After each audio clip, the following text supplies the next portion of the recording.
kuwa miungu. Haleluya. Kama baba yetu ni Mungu, kama baba yako ni mfalme, wewe unakuwa nani? The son of a king is a prince. The daughter of a king is a princess. Now our father is the king of all the earth. He's the king who rules everything on this earth, whether it is sin or not. So hiyo inatufanya sisi kuwa prince and princesses. Kwa Kiswahili inaitwaje? Haleluya. Na pia tumepewa mamlaka ya kila kitu duniani hii. Tunaweza tuko na ile nguvu ya kusema kitu chochote kile ambacho hakiendi sawa kiondoke na kitaweza kuondoka. Lakini je, unatumia imani hiyo vizuri? Je, unafahamu wewe uko na mamlaka? Kwa sababu ukinena ni kama Mungu ndiye ananena kupitia kwako. Haleluya. Kila kitu ambacho unafanya wacha kidhihirishe ukuu wa Bwana. Kwa maana hakuna mtoto wa mfalme anaenda akisema yeye ni maskini. Haleluya. Hakuna mtoto wa mfalme anasema mimi nimekosa chochote. Haleluya. Haleluya. Wacha Bwana na akaweze kutubariki. Wapenda tuzidi kwa maombi.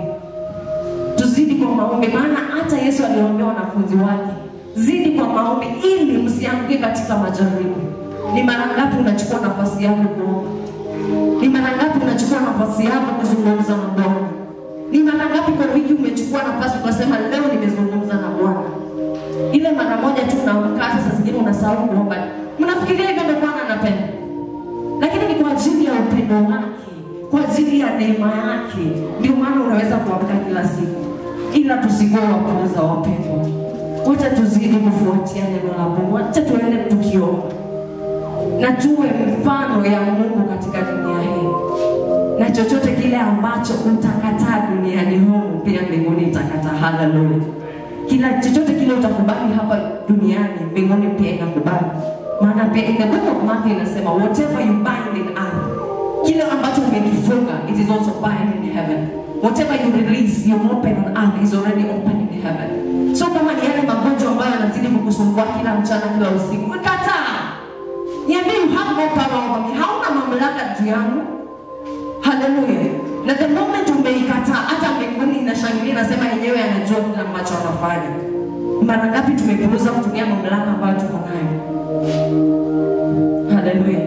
Wacha tujiachie na Mungu akaweze kutenda mapenzi yake. Haleluya.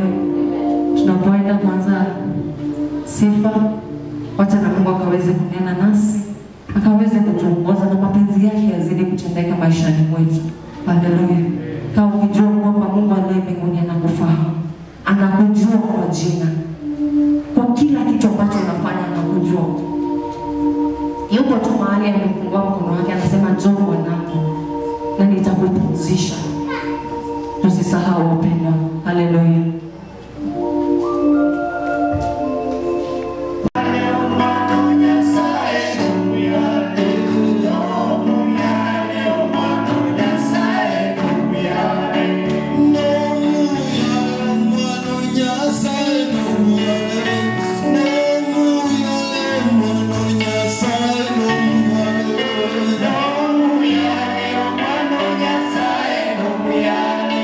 No,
tupeane mkono hewani.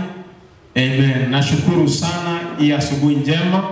Nashukuru Mungu kwa hii Jumapili ambayo ni ya tarehe 25 mwezi ni wa 5 mwaka 2025, na pia kwa kibali cha maisha sawa na wewe mpendwa ambao umefika katika nyumba ya Bwana. Tunashukuru kwa wapendwa ambao pia wako njiani, ni kwa sababu ya ibada ya siku ya leo. Wacha Mungu awanemeshe. Na pia nashukuru kwa nafasi ya programming ya siku ya leo. Nashukuru Mungu maana amenipa nafasi. Kabla hatujaendelea, ningependa tukapate maombi ya kufungua ibada, na tunapoanza tutaendelea vizuri. Tuombe. Baba, ni asante na kushukuru sana. Asante kwa siku njema ambayo mtakatifu ulitenga, ni kwa sababu ya mapenzi yako.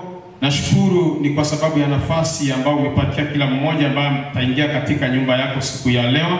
Na pia mtakatifu, naalika uwepo wako mtakatifu, ni kwa sababu ya wema wako na utukufu wako. Tunapoanza mtakatifu, tumekualika kirasmi wewe mwenyekiti, utuongoze, utuelekeze. Na hata tamati mtakatifu, sifa na utukufu zitakurudia, maana wewe ni mwema. Ni kwa Yesu Kristo nimeomba nikiamini. Amen.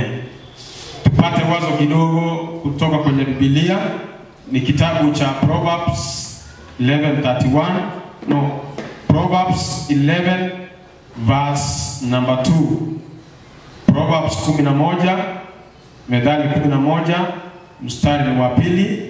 Biblia nasema ya kwamba kijapo kiburi ndipo ijapo aibu, bali hekima ukaa na wanyenyekevu. Bwana asifiwe. Hapa nasikia mpendwa Solomon anazungumzia maisha ya Ukristo, na maisha ya Ukristo ili yawe sawasawa na mapenzi ya Mungu, lazima tuchukie kiburi. Oika twange engane yo werori na ande takite kulibeka buyana. Kuna wakati unafika ya kwamba unafikiria unaweza bila Mungu, unafikiria utafanya bila Mungu. Saa zingine tunafikiria hata mali yetu ama vile ambavyo tunavyo vinaweza kutupatia maisha, vinaweza kutusongesha. Na kuna wengine pia wanaamini ya kwamba maisha yao yanaweza tengenezwa vizuri na madaktari, ama jinsi wanavyokula chakula ama lishe fulani. Lakini kiukweli ni ya kwamba hapa Mungu anahitaji hekima ya mtu ambaye ni mnyenyekevu, na unyenyekevu utakufanya Mungu akupe kibali na akubali kila kitu unachokifanya, ni kwa sababu wewe umeamua kufuata mapenzi ya Mungu. Bali kiburi itakufanya uanguke. Kiburi itakuletea aibu, na kiburi Mungu hawezi kukipenda, kwa sababu kitakufanya ukajione kuwa bora kuliko wengine.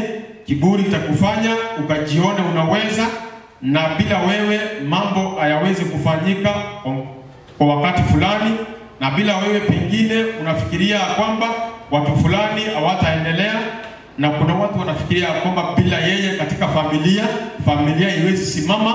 Hicho ni kiburi. Abantu bari bakorengera linga ataiya segete ebintu bile bila tenene. Hicho ni kiburi. Kuna watu ambao wanafikiria kwamba bila wao katika sehemu fulani, na kwamba hakuna kitu kitakachofanyika. Hicho ni kiburi. Mungu anasema hicho kiburi anakichukia, na kwa sababu kiburi kitakuletea aibu, tutakiacha ili tusimame katika mapenzi ya Mungu. Ndipo tupate kupata hekima na unyenyekevu wa Mungu, ili Mungu wetu azidi kukaa na sisi, atuelekeze na atuongoze. Asante kwa himizo hilo. Najua tumehimizika tunapoanza ibada ya siku ya leo. Karibu wapendwa kwa ibada ya siku ya leo. Ningependa kuanza na wimbo mmoja hivi wa praise kwa dakika kama 2 hivi. Mtupatie praise moja tunapoenda. Tutasimama katika jina la Yesu Kristo.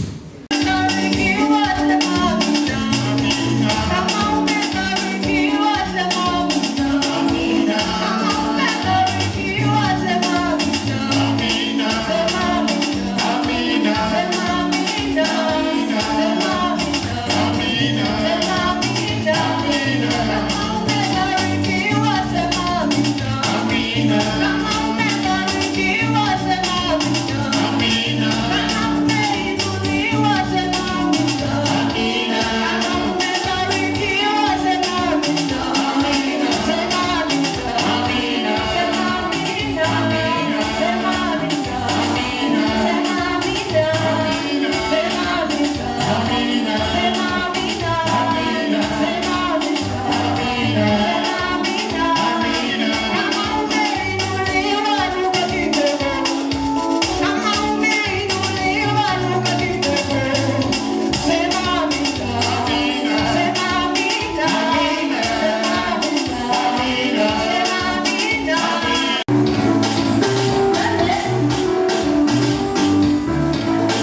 Bwana. Asante sana.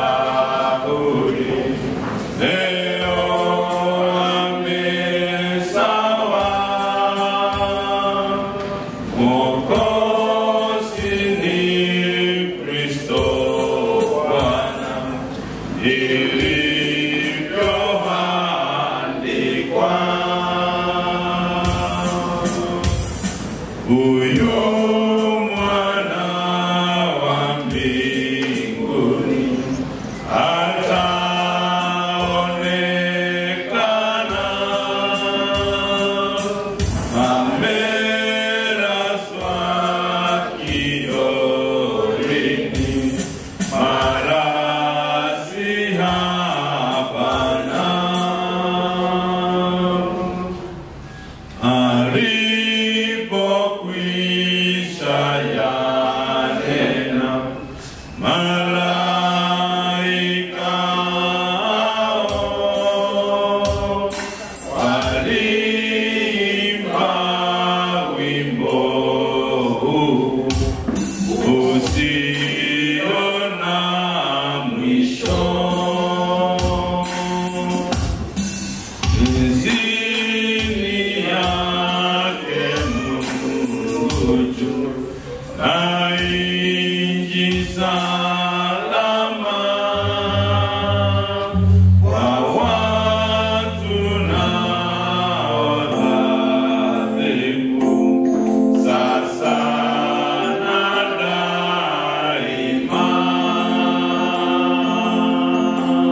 zaidi ya milima yote duniani.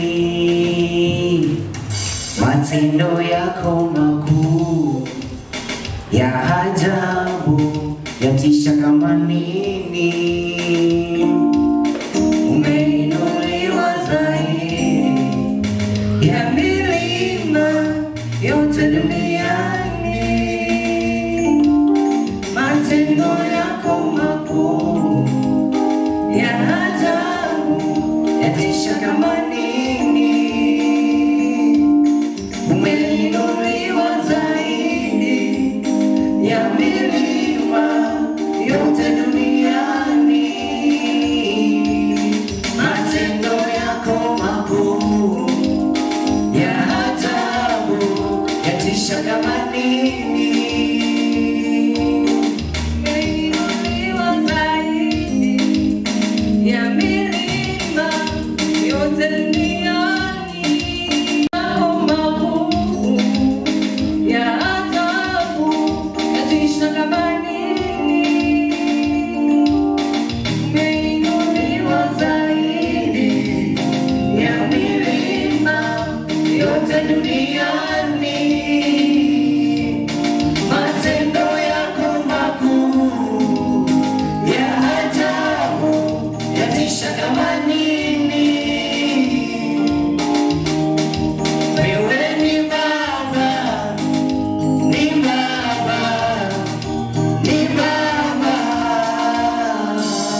kipindi ningependa kuita yule ambaye atatuongoza katika sala ya Bwana na maombi.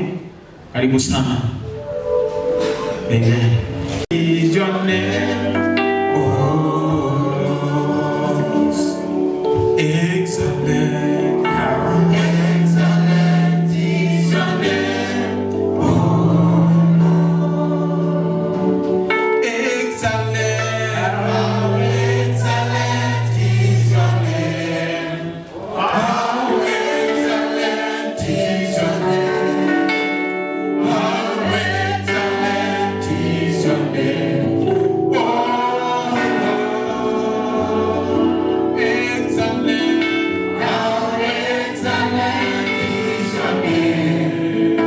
how excellent is your name, how excellent is your name.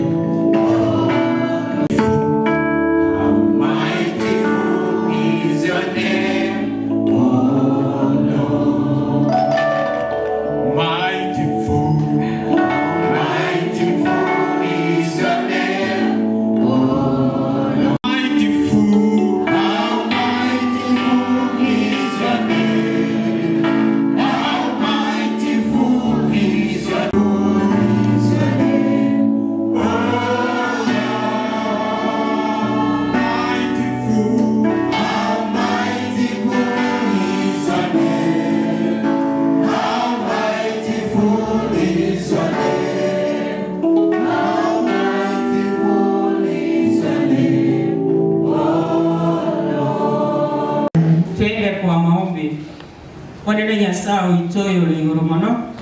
Onere bimiganda Nyasaye na chira sura sema biya bona. Goko baka na ukwira ngambi ya mona singi njeke ukiyo gima. Biya mona Nyasaye ituwa turuanere gikuru wiki eli na boikato mira bya nyumba yao. Aso sasima. Baro mane bimiganda Nyasaye ituba galite bakiri tukubuneliga. Onere Nyasaye itote baigeti. Ndugutu enari letole no moyo Nyasaye itubimiganda tulia bayako kwa obati kirukorara. Ngona yako gara Nyasaye twachire nyumba ya asu kuira na ngambo ya mona singi njugo gimo. Ya mona Nyasaye itesingi njugo kwa tuari gani ya singi nyumba ya asu chago sasima. Kwa mona Nyasaye ito aletire imesigo ya ito ya kira chinge njoma na wimeganda. Kero ya mama na wimeganda no muro cha ya kwa bere ko mwete ya se wiki yengima. Wika Nyasaye ito abere to kumira na singi nyumba ya mona wimeganda. Ya mona Nyasaye Nyasaye ito wimeganda. Baroba ruari Nyasaye ito wimeganda. Baroba sirele tikuna bamu abakuni Nyasaye ito watu sangirire tulikira se nyumba yao aso ukoira na ngambi ya mono. Rambara ora Nyasaye ito barasa chinchera mona wimeganda na bale tiroja kwa sole. Oba nguichi baratero chiawa Nyasaye ito wimeganda ko tukujoja ka tuchaka so bugamo. Onene ro murandi uchukurandia seri tikori ala Nyasaye na mutigira sole. Onene tumamanyire na kwa mwali ga ndi wiki yengi makwamu banire chinchira chinyinge. Oika ikire nyumba yacu asugoje guturagire ringana riyaho. Onene Nyasaye utubaho chigotera na bosukuite Nyasaye twetigira sole se chimbaratero chiaho. Tutuarigani oturusie birangara byakira chingenjo. Oturusie birangara bibi Nyasaye tubira tangari ngane litirinyora seliko go mane wimiganda. Oyamana Nyasaye iteka rora tuarigani. Oyamana Nyasaye iteka rora rusio marasa wakira chingenjo ra letera sabande Nyasaye to elidiba yuri ngana riyaho. Oyamana Nyasaye iteka rora tutenira sikira ringana. Oika Nyasaye iteka tura kore tukobaka na kore ngambi yamana ekora gwa tutenene Tibubu yabo abuto isanekero yomo siyo yabo na mabira Yesu Kristo mutore na sabiri na kwegena. Jina lako litukuzwe, ufalme wako uje, mapenzi yako yatimizwe hapa duniani kama huko mbinguni. Utupe riziki yetu, tusamehe deni zetu kama sisi tunawasamehe wadeni wetu. Usitie majaribuni, bali utuokoe na yule mwovu. Wokovu wako Mungu wako na nguvu na utukufu na hata milele. Amen. Maandiko atuongoze katika hicho kipindi. So nafasi ni yako, karibu sana katika jina la Yesu Kristo. Sote tusimame kwa kuheshimu maandiko. Bwana asifiwe kanisa. Tafungua ya Agano Jipya. na ni kitabu ambacho kimeandikwa na Mtakatifu Luka, kitabu cha Matendo ya Mitume. Matendo ya Mitume 16:1-5.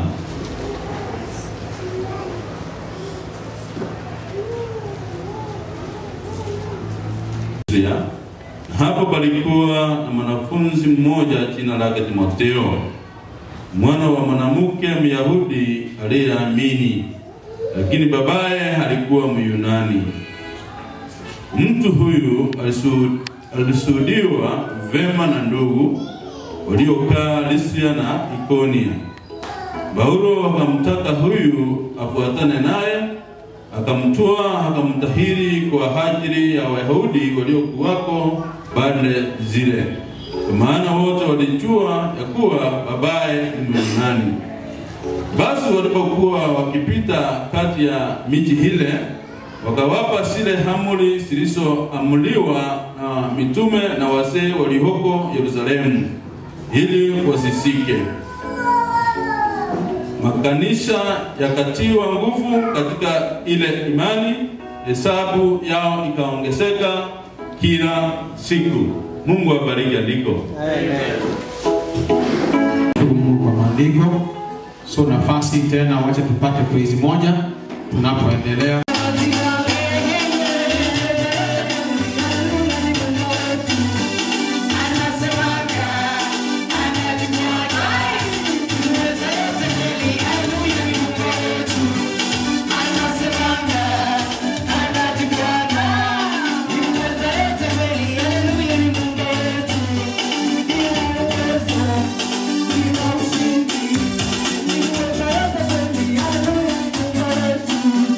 I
81 87 75.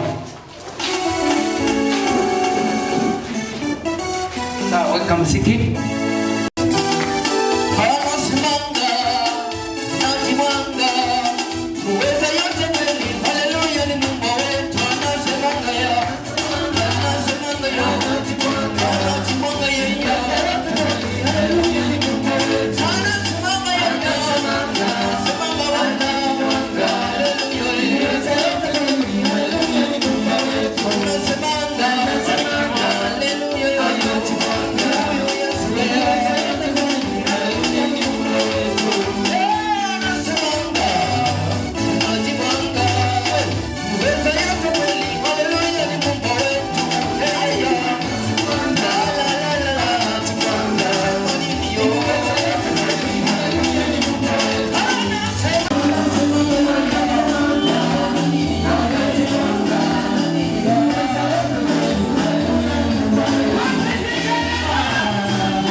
Tunaingia kipindi kingine kichauri huko ndani. Nataka msikilize sana. Tulianza kazi, tulikuwa tunafanya ya harufi. Ikafika karibu after 1 hour. Sasa tukiwa tunaendelea, kuna zile ambao tunapigilia hivi. Sasa ilikuwa ni kate ambao ndio nisonge. Nikagonga mzumari, alafu nikakanyaga huko. Nikaanza kukata. Ile ambao vile ilitoka hata sikuamini. Nilipata nimening'inia hivi, nimeshika mikono hivi. Bwana asifiwe. Amen. Alafu nikaangalia chini mahali ninaenda kuanguka kwa sababu nilichoka sasa kushikilia.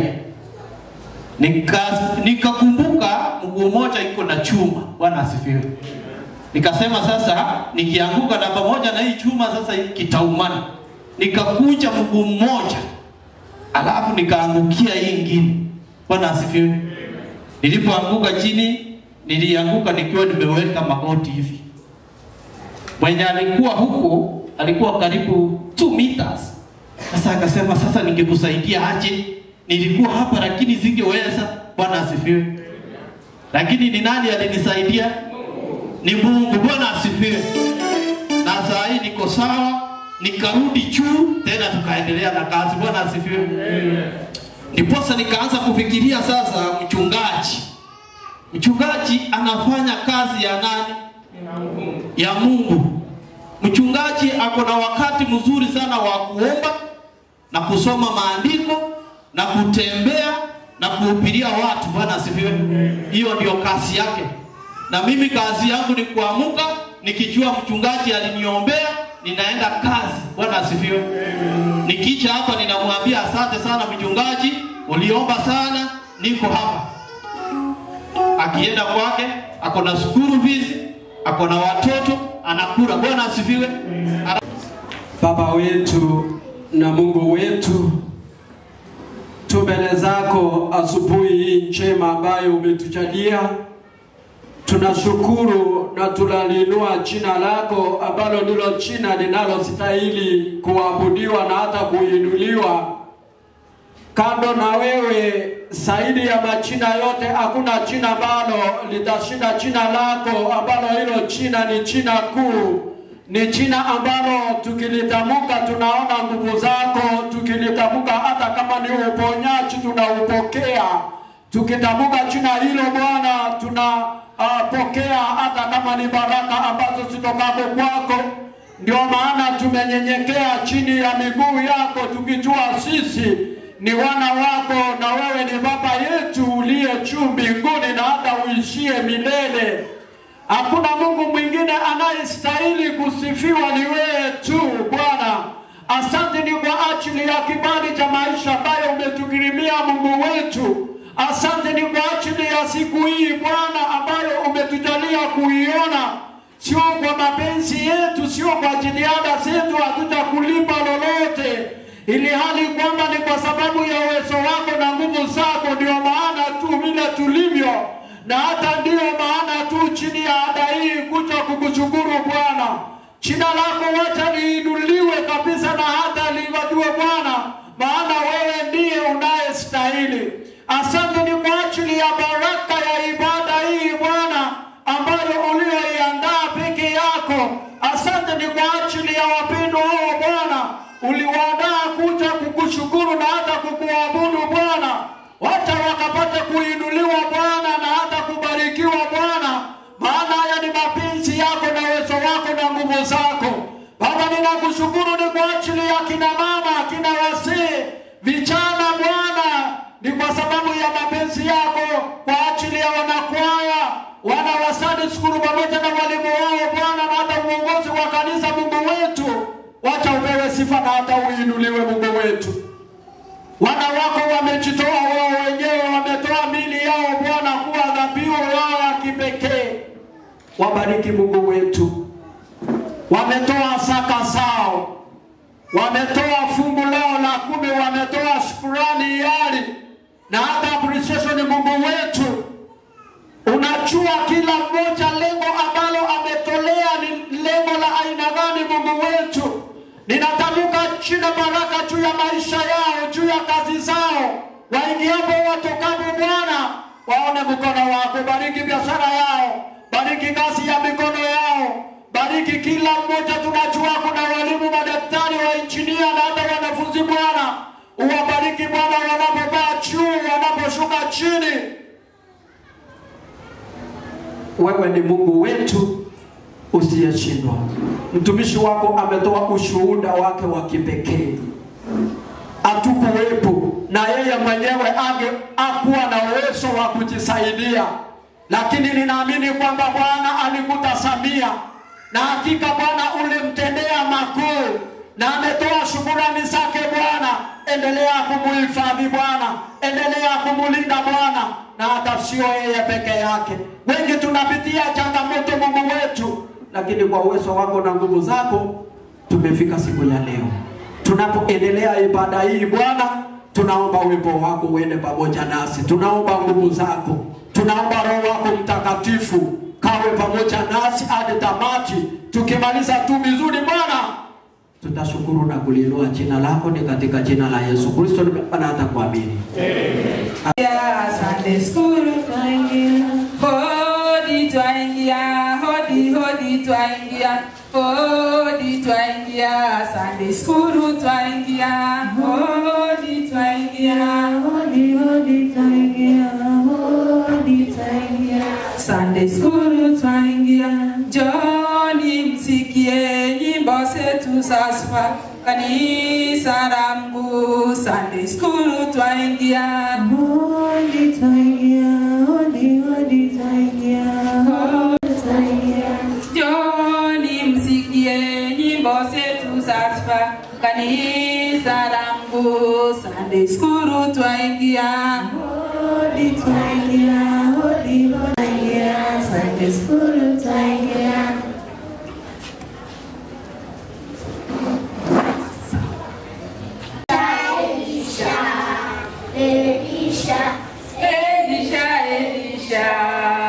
Elisha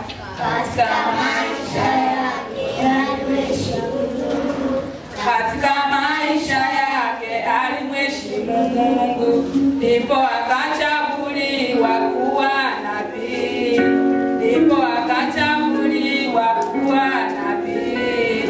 Elisha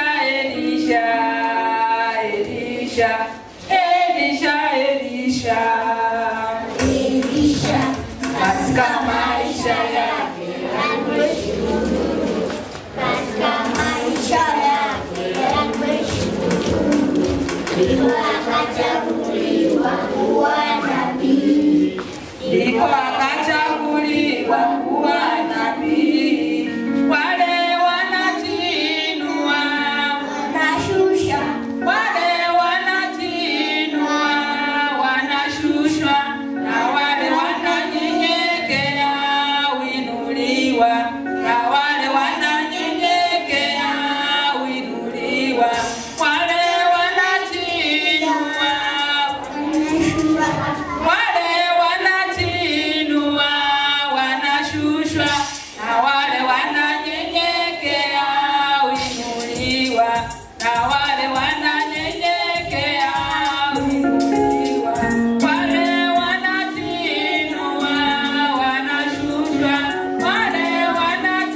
Today we have a play between Lazarus and the rich man.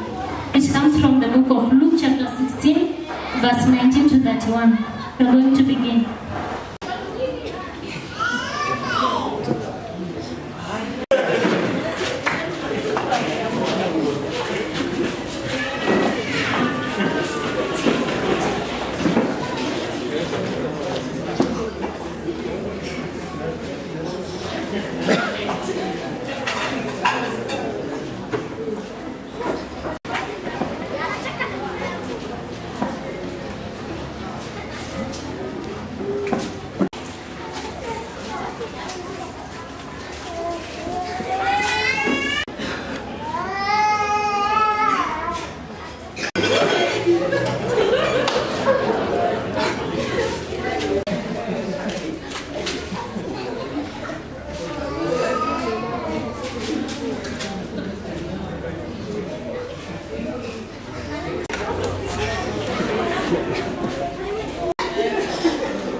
Baba Ibrahim, nihurumie. Mtume Lazaro achove kidole chake kwenye maji, au burudishe ulimi wangu nateseka kwenye moto huu.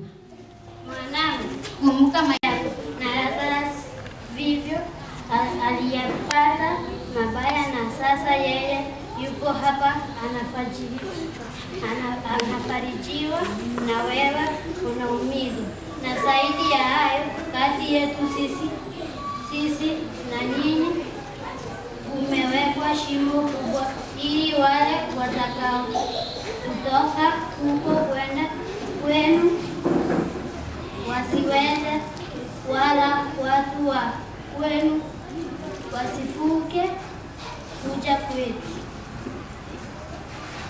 Umtume nyumbani kwa baba yangu, kwa kuwa na ndugu watano aliyowashuhudia, wasije wao pia wakafika mahali hapa pa mateso. Wanaowasikiliza wao. La, Baba Ibrahim, lakini kuna kama akiwaendea mtu atokaye kwa wafu Sikiliza Musa na manabii, hawatashawishwa hata mtu akifufuka kati kwao. Amen.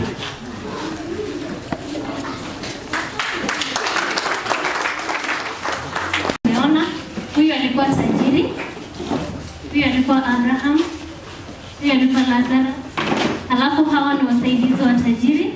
Kuna watchman, alafu kuna bodyguards.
mikono vizuri. Kwa sababu chakula inakuja mnaenda kukula. Mtumishi wako umemweka hapa na anaenda kugawa chakula ambaye Bwana umetuandalia. Naomba Bwana wakati anagawa hiyo chakula zionekane na hiyo chakula etusibise kiroho. Kuanzia watoto mpaka watu wazima au sisi sote tuko hapa. Bwana, hiyo chakula iwe damu na ituchenge kiroho. Nimeomba na kushukuru ni katika jina la Yesu aliye mwokozi wetu. Amen. Karibu sana mtumishi kwa Bwana. Unatumia uwe mwangalifu sana. Niliona kisa kimoja, kijana mwingine akachukua simu yake akapiga picha akaiweka kwa mitandao. Hakujua kwamba kuna wenzake ambao wanaishi mahali. Kufungua simu wakaona ala, dada yetu amekufa. Na huyu kumbe alikuwa na shida yake. Sasa ni nani ameleta shida kwa wengine? Ambacho akistahili kuwekwa na achapewa ruhusa ya kukiweka pale, ikamletea shida. Sahi ni case. Who authorized you to do this? Nani alikwambia uweke hizi vitu hapa? Umeleta shida kwa mtu mwingine? Waya simukuje muimbe hata kama ninajua kuna wale wanapenda kwa nyimbo. Simukuje tafadhali. Muimbe tu hata kama ni nyimbo moja. How you use your Facebook? Mimi unaweza nitusi kama mchungaji niangalie nione tu hii ni upuzi ni kuacha niachane naye. Lakini kuna wale ambao watakuacha, watakuandama. Kuna wale watakuandama. Huyo sasa ameandama ako case. Najua tuko hapa tuelimishane, tukumbushane. So use your Facebook properly, wisely. Usione kitu chochote na unaweka hapo. Ninawangoja.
tenda mema baba, tenda mema mama, tenda mema mpendwa, uende zako.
Unastahili kuwa karibuni sana, na hata sio leo peke yake, huwa mkikuja na sisi tutakuja, usijali.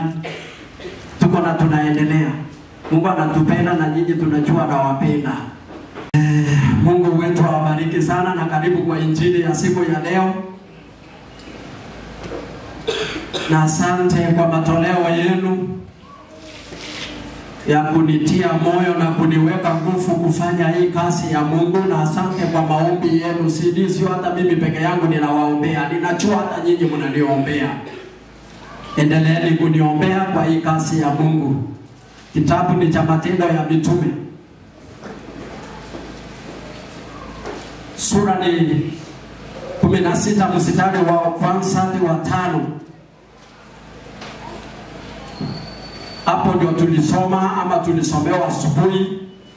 Timotheo aungana na Paulo na Sila.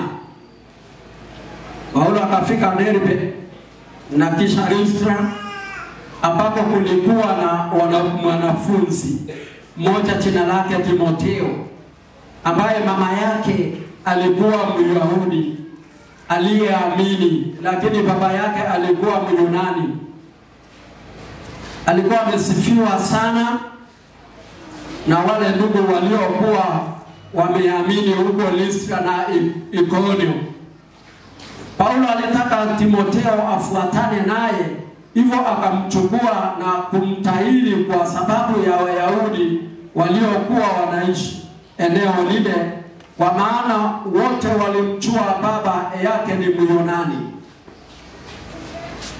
Walipokuwa wakienda mchi kwa mchi, wakawa wanawapa maamuzi yaliyotolewa na mitume na wasee huko Yerusalemu ili wayafuate. Hivyo makanisa yakawa imara katika imani na kuongezeka kiidadi kila siku. Niliposoma ili andiko, nilijaribu sana kufikiria sasa mada ya hii itakuwa nini. Nilijiuliza mara mingi, nikafikiria sana, nikajaribu kusema lengo, nikajaribu kujiuliza, wakikuona wanaona nini? Wakikuona wanasema nini? Nikaribia mada sasa yangu ambayo niliona itanifaa, sijui kama wewe itakufaa. Watu wanakujua namna gani? Watu wanakujuaje? Mahali unakaa, mahali unaishi, mahali unashiriki, mahali unasoma, mahali unafanya kazi, watu wanakujua namna gani? Hiyo sasa ndio nilitoa kwa hizo nyingi ambazo nilizisoma. Na kitabu enyewe kiliandikwa na Luka ambaye ni daktari. Na lengo lake ni kuona Roho Mtakatifu akifanya kazi katika waumini wake ama wateule wake. Huyu ambaye nimemchagua nimzungumzie ni mtu ambaye anaitwa Paulo pamoja na Timotheo. Hata kama Paulo walikuwa pamoja na Sila. Na hii ilikuwa ni safari yake ya pili ya kupeleka injili Paulo. Na ilikuwa rahisi injili kusukumwa. Paulo mwenyewe alipitia changamoto mingi. Paulo mwenyewe aliwekwa hata kama ni korokoroni, lakini bado alikuwa anasoma na injili. Hakukufa moyo. Wakati Herode alisikia Yesu amezaliwa, alisikia vizuri ama alisikiaje? Alisikia vibaya. Roho yake iliumia sana. Kwa nini alisikia vibaya? Kwa nini alisikia vibaya? Herode ni mfalme na akasikia mfalme mwingine amezaliwa, akasikia vibaya. Papo hapo akaitana wale mamajusi kisiri, akajifanya kwamba hata mimi ninataka kwenda kumtukuza huyo ambaye amezaliwa. Hebu mkaniambie ni ukweli. Na wao wakamjibu vile walimjibu, akawaambia, enendeni mkipata mahali hapo mkimkuta na mimi muje mniambie nami niende kumsujudu. Lengo lake lilikuwa gani? Lengo la Herode lilikuwa gani? Kumuua. Lengo lake sio hata kumsujudia ama kumwabudu ama kumuona. Lengo lake lilikuwa kumuua. Lengo la Paulo kuenda Listra na Derbe, lengo lake lilikuwa gani? Lengo lake lilikuwa gani? Lengo lake ni kuona makanisa yakiendelea liko katika hiyo verse 5. Ukiangalia vizuri hiyo verse 5 itakupa lengo ambalo la Paulo. Paulo ni lengo lake ni kuona kwamba injili inasonga mbele na makanisa yanatiwa nguvu na makanisa yanaendelea kufunguliwa. Hilo ndilo lilikuwa lengo la Paulo na Sila kwenda pale, maana ilikuwa ni safari yake ya pili kupeleka injili, hata kama alikuwa anapitia changamoto mingi. Lengo lako ni lipi ukiwa vile umekaa? What is your intention? Lengo lako ni gani? Ninajua kila mmoja ako na lengo ambalo limemleta hapa. Kuna wale ambao hawataki injili isonge mbele. Kuna wale ambao hawataki kanisa likaendelee. Kuna wale ambao wanataka kanisa litiwe nguvu, likaendelee na likainuke na kusonga mbele. Na wengine wanataka watu waokoke na waone wengine wakibarikiwa. Lengo la Herode ni kuua. Lengo la Paulo ni kuona makanisa yakiendelea. Kinachonifurahisha alipofika alipofika pale alimkuta mwanafunzi, na huyu mwanafunzi mwalimu wake alikuwa nani huko mahali walikuwa wanakaa. And this young man was around 15-16 years. Mwalimu wake alikuwa ni nyanya yake ambaye alikuwa anaitwa Lois, na mama yake ambaye alikuwa anaitwa Eunice. Kazi nzuri, sio ati sisi hatuna kazi. Hawa ndio walikuwa walimu wake, walimulea vizuri, wakamuelimisha vizuri, wakamfundisha habari ya Yesu Kristo, habari ya wokovu, na huyo naye akashika. Sasa kinachonifurahisha hapo ni wakati Paulo alifika pale, alipokanyaga mahali pale, akasikia vile huyu Timotheo watu wanamsungumuza, watu wanamshuhudia. Meaning that ushuhuda wake ulikuwa ni ushuhuda wa kipekee, ulikuwa ni ushuhuda ambao unamtukuza Mungu. Ushuhuda wako huu namna gani? Udara chakurwa bunanje kubwakana naye bakora imirimo y'ubuntu.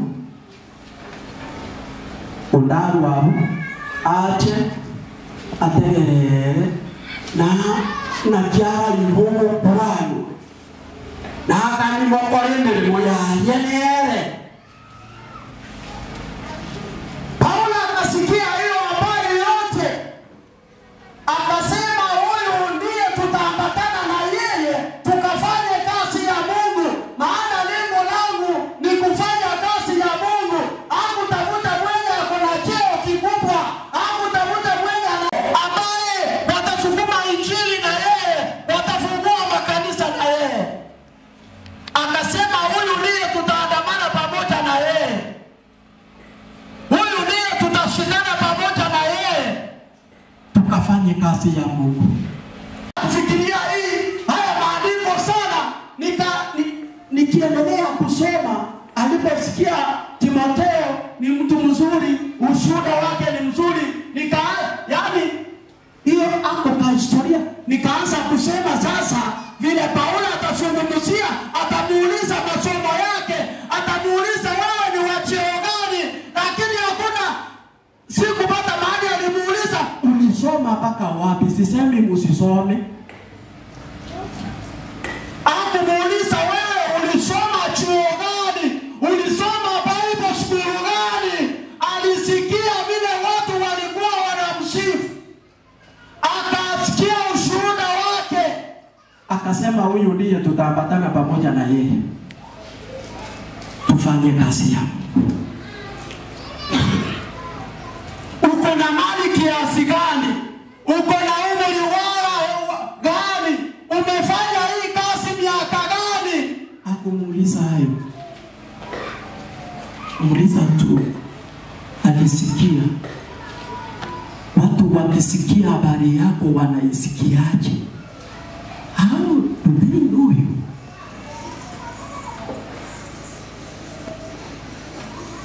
Historia yako inasomwa namna gani? Maana tumefikia tuko kama Herode, akisikia jambo ambalo linamtukuza Mungu, maana ni mwana wa Mungu alizaliwa.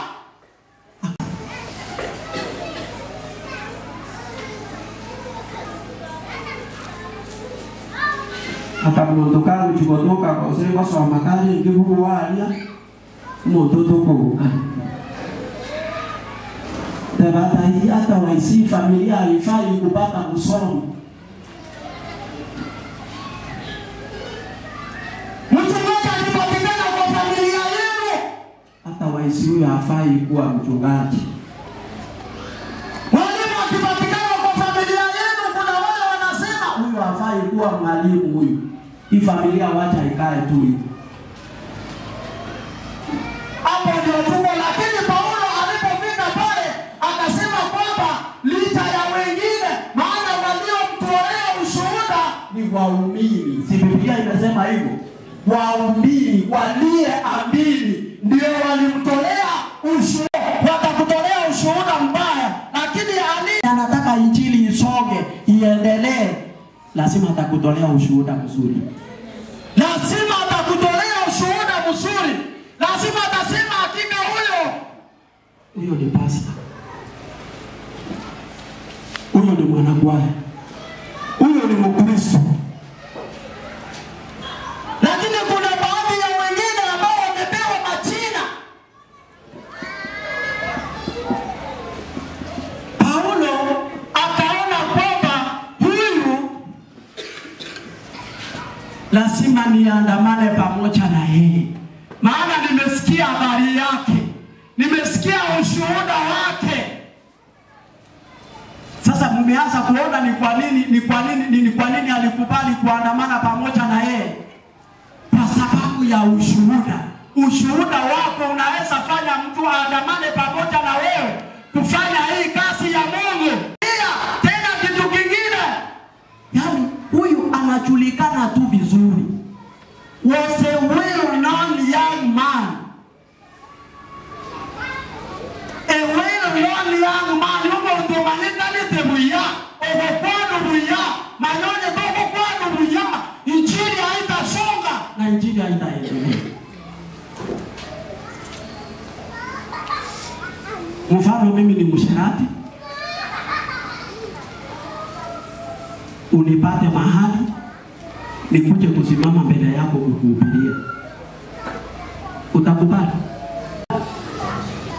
Utasema kama hii injili naenda namna hii ya nikae nyumbani. Nikae nyumbani mchungaji mzima kumlevi namna hii? Hapana. Amepatikana akiiba ng'ombe ya mtu hapa. Nikae. This man was well respected. Alikuwa ni mtu ambaye ameheshimika sana. Mahali alikuwa anaishi,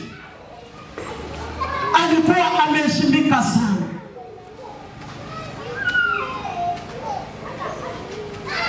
Paulo akasema, jamani, hata kama ni injili si huyu ndiye nitapatana na yeye, maana walikuwa wengi wenye walikuwa wanamshuhudia walikuwa.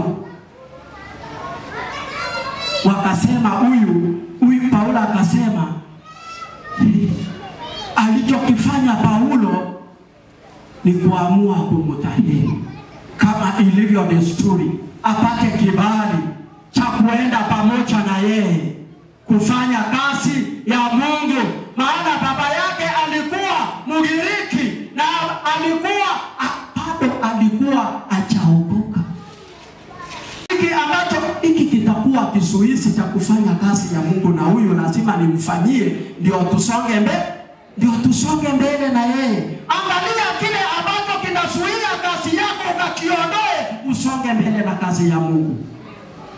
Badala ya kukoma mahali upo, angalia kile ambacho kinazuia kazi ya Mungu, ukitoe, usonge mbele, ufanye kazi ya Mungu. Maana kuna vitu ambavyo vinasuzuia tusifanye hii kazi ya Mungu.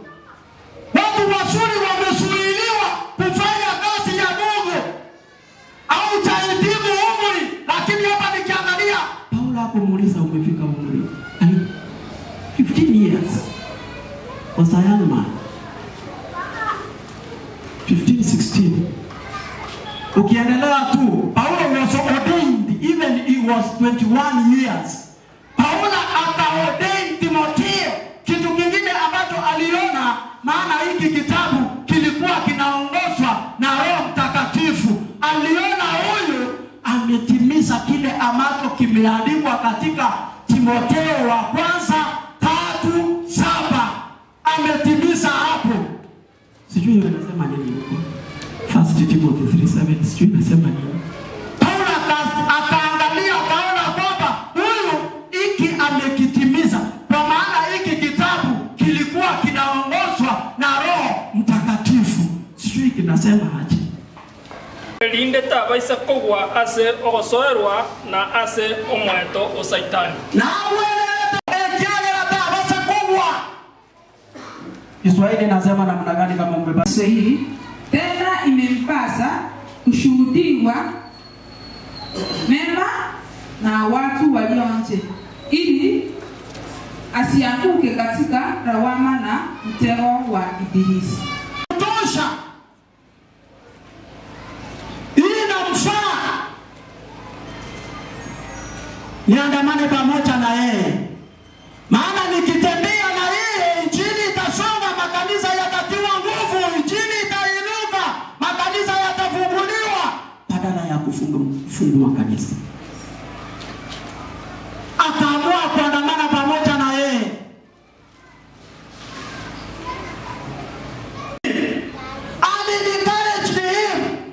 Kwa nini alimtia moyo?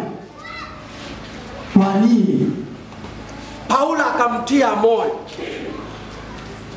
Alipomwangalia aliona Timotheo, alianza kuona vile yeye ni wa miaka mchache. Kutoka ile vijana Arabia. Kusema ile vijana ndio na bali kwa roho nyingi. Na bali kwa roske bosio. Lakini wao chawe unga wino hemwa maleta do mujio yongo chokora chambi kamuri. Leo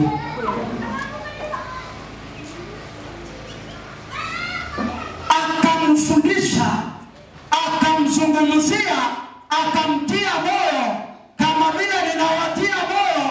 Msione kuanguka, angalia ushindi mbele katika familia yako. Watakutishwa na vitu kidogo kidogo, uoga usikurudishe chini. Usiangalie hali ambayo huko, uanze kutetemeka, uanze kudidimia, uanze kurudi chini. Ati itafika umri, sitafika mahali wengine wamefika. Hapana, angalia ushindi. Angalia ushindi. Tunajua kuna changamoto. Paulo mwenyewe aliwekwa hata kama ni korokoroni, lakini alifanya kazi ya Mungu. Maana alikuwa anajua anayemtumikia ni Mungu wa aina gani, anayemtumikia ni Mungu wa nguvu ya aina gani, ni Mungu wa uwezo wa aina gani. Akasema hata kama mniweke ndani ya gereza, lazima nitalitangaza neno la Mungu.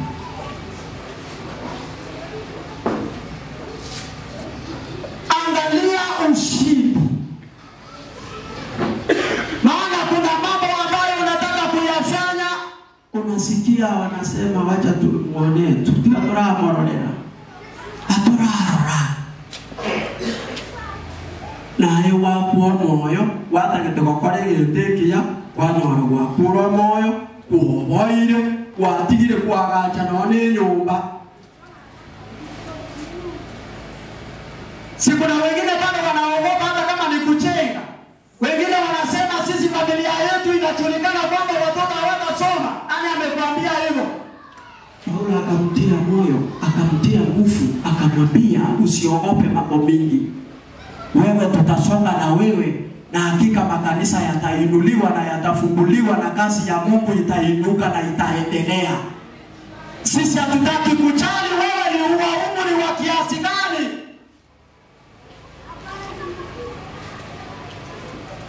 Sahi mtu akipatikana hapa ndani anahubiri vizuri, pastor ndio wa kwanza kumrudisha chini, kusema hiyo nyota. Asionekane akuje kunishinda. Si hivyo hivyo vitu vinakuanga hivyo. Hivyo vitu vinakuanga hivyo, anakuambia wewe ni mtoto, ulisoma wapi? Uko na degree ngapi? Ulisoma shule gani? Au utahitimu wakati enda soma kwanza. Mpaka nyota yako inasimika tu. Badala ya kutrain huyo mtu, umpe kile ambacho ana. Maana tunajua sio vitu vyote ambavyo tutavijua. Paulo akamtrain Timotheo, akafikia mahali akamwambia mimi umri wangu umefika, ninakuachia kazi. Yani nitahubiri mpaka nikufe. Lazima nihubiri mpaka nikufe. Hata kwangu nitakufa, kwa familia yangu niachie vijana kazi wakienda.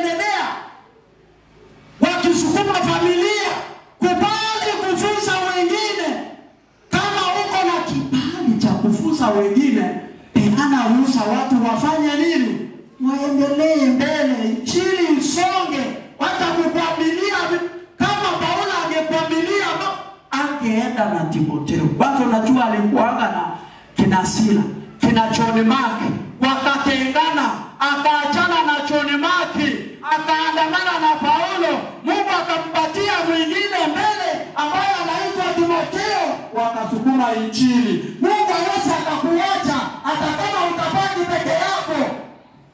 Lazima Mungu atakuangalia mtu mwingine msonge mbele. Ukisoma hapo nyuma kidogo utaona kina Paulo walikuwa na John Mark na Sila wakisukuma injili. Kufika mahali John Mark akakataa, wakatengana, uovu ukaanza. Kila mtu akaenda kivyake. Paulo kufika huko Derbe akakutana, akapewa mwanafunzi ambaye alikuwa ni shujaa. Wakaandamana pamoja na yeye. Okorora ujibusia mbele ube umanye ukiapo biye kwa teke. Biye. Paulo hakukufa moyo. Paulo hakutoroka. Paulo hakuhamia kwingine. Paulo hakusema sasa wewe ameniacha. Hata kama wakuache, hata kama wakuache peke yako, songa mbele. Songa mbele. Maana hapo nani alifaidika hapo? Kwa nini Lazaro alifaidika na alikuwa amekaa chini na alikuwa anakula vitu kutoka chini? Kwa nini alifaidika? Alikuwa mnyenyekevu na kumtumainia nani? Mwishowe mfalme alianza kuitana kwenda huko kusema kwamba ninakuita, kuna siku, there is a day they will come.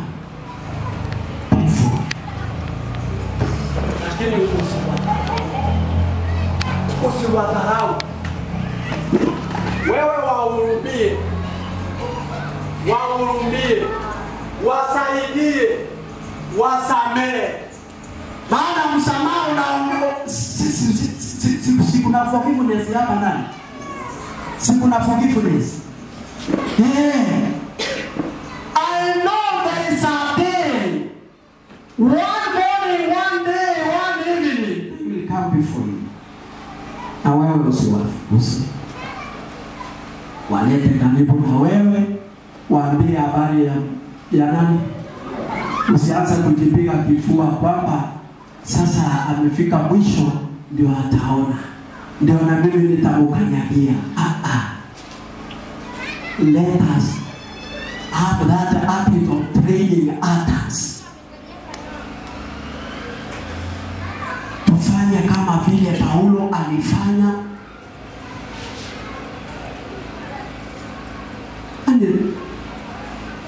Tuligereri Nyasaye, tuligereri ntomiense, tuligereri no na litora asuke, na linaoneli ngale Nyasaye linagendere. Tusiwe kama Herode akisikia mfalme amesaliwa mahali kwingine, anasikia uchungu, anasikia kulia, mpaka anaamua kuua. Hiyo roho kama hiyo ishini kabisa. Shini kabisa. Tuwe tena jina la Yesu Kristo, otherwise ni Mungu anapewa sifa na utukufu. Hakuna mahali Paulo alipewa utukufu. Unasikia apewe utukufu Mungu wetu wa mbinguni. Ninajua, I know you are facing a lot of challenges. You have a lot of fear. You have a lot of doubts. But don't fear.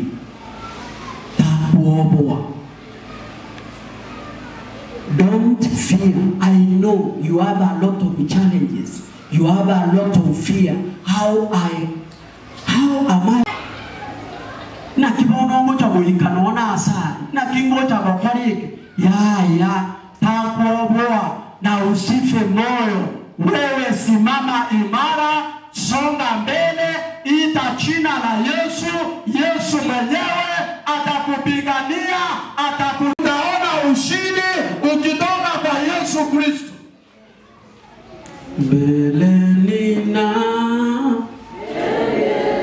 tutende hiasini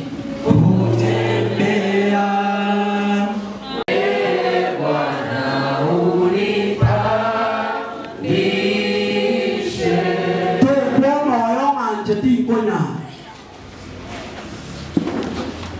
mbago itomo ye kiagera kubwate babero davange. Kuna watu kama Herode wengi wakisikia unainuka wanataka kukurudisha chini. Usife moyo, omba Mungu akupiganie, akutetee, lazima utaona ushindi.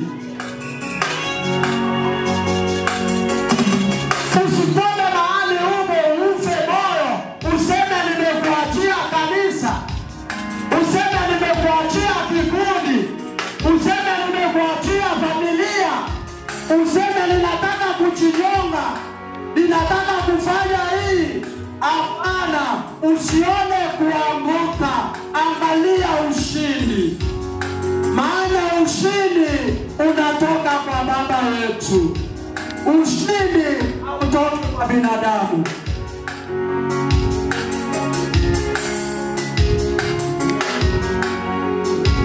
Ukitaka tuombe pamoja na wewe, nafasi iko.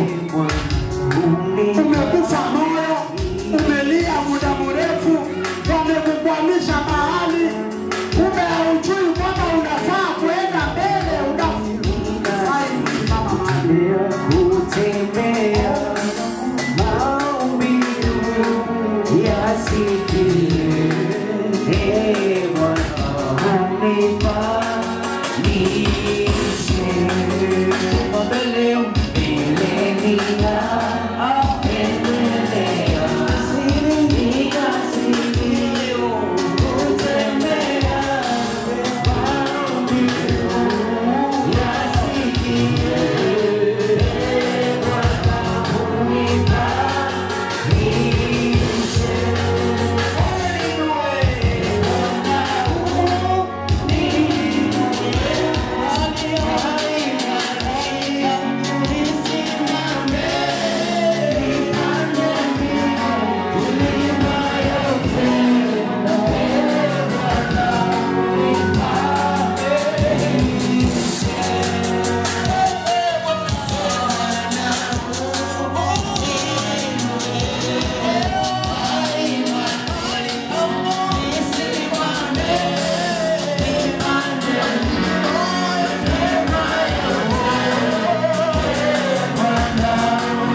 Mungu wetu ndiye atakupandisha kama vile alimpandisha Paulo. Yake ndiye atasikia maombi yako. Yeye peke yake ndiye atasikia kilio chako. Yeye peke yake ndiye atakupangusa machozi. Usiangalie kushindwa, angalia ushindi. Usife moyo. Najua wamekuita majina, wamesema hawezi, ni tasa, ni fulani, lakini ukumulilia Mungu, Mungu wetu atakuonekania, atakupa ushindi, atakupigania na atakuinua, maana ni Mungu wa ushindi. Hakuna mahali alishindwa, hata kama ni kwa familia yako, hata kama ni kwa kazi yako, hata kama ni kwa biashara yako, lazima atakuinua, lazima atasikia maombi yako, lazima atasikia kilio chako. Bora tubadilishe menendo yetu, bora tubadilishe. Tunaenda kuomba, maana tumesikia ushuhuda tu peke yake. Baba wetu na Mungu wetu, wewe ni Mungu wa ushindi, wewe ni Mungu usiyeshindwa. na mipango yako lazima ikamilike. Hata kama kuna vizuizi, hata kama kuna uoga, tunajua unatupangia mema. Ulipoandamana na Paulo, Paulo aliona ushindi. Shida uliandaa mwingine ambaye ni Timotheo, wakafanya kazi yako. Kazi yako haiwezi kwama kwa maana mwingine ameiacha, lazima isome. Baba, tunashukuru maana utasimama pamoja na sisi, maana utasikia maombi yetu, maana utasikia kilio chetu. Simama na kila mmoja, simama na wachungaji wako, simama na makanisa yako, maana tunajua wewe ni Mungu siyeshindwa. Lazima tutafutie njia ili neno lako likaendelee.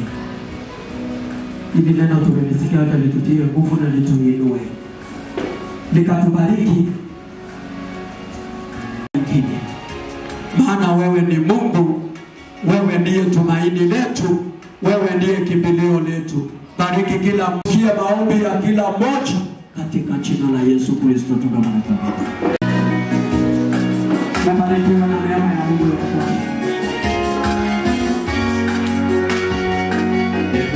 Nashukuru Mungu kwa kukatiza. Nilikuwa na wasihi, tuko na waimbaji hapa ndani, wengine hamjui wakati tunapatana kwa practice.